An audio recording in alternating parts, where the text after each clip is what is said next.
Aj Allmendinger didn't have the best racing career someone could have. But he didn't also have the worst racing career someone could have.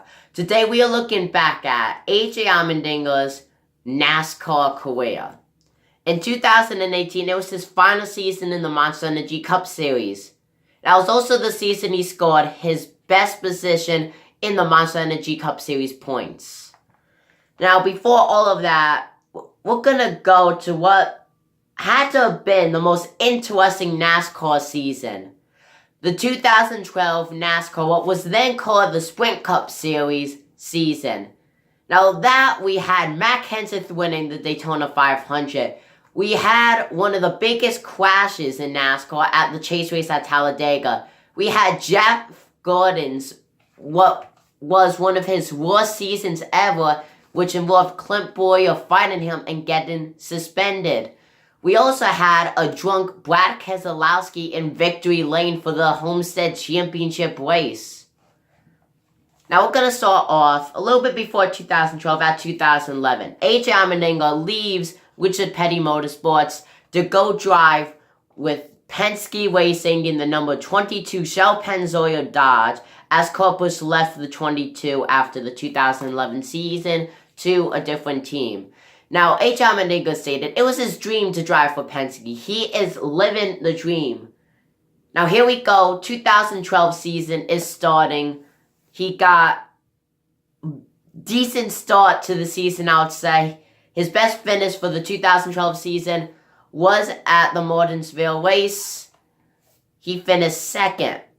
That is one of his best career finishes ever.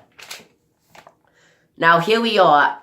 It's July 7th, 2012. The Coke Zero 400 at Daytona is just around the corner. We have teams going down there. And then all of a sudden, everyone hears a big name was suspended due to testing positive for a banned substance. Aj Allmendinger.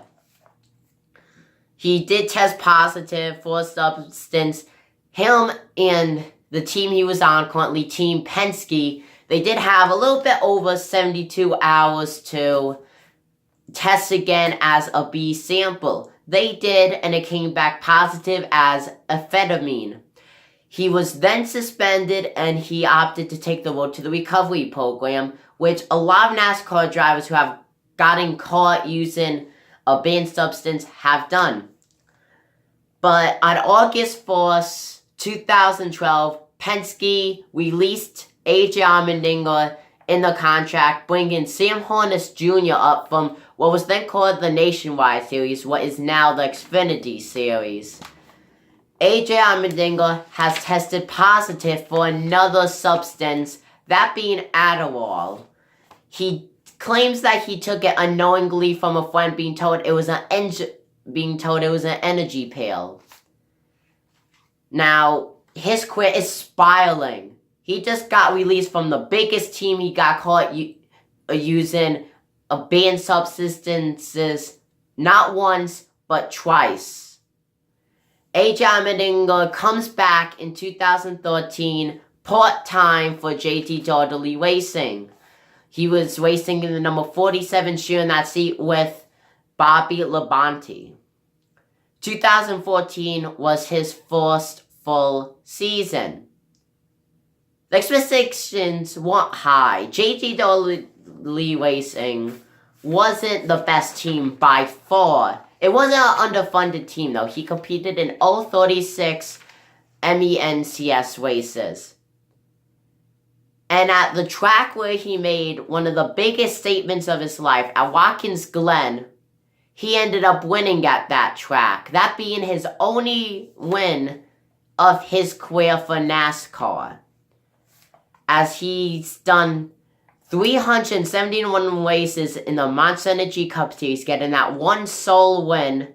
He got 57 top 10s and 4 poles. Now that you're like, 57 top 10s, that's a lot.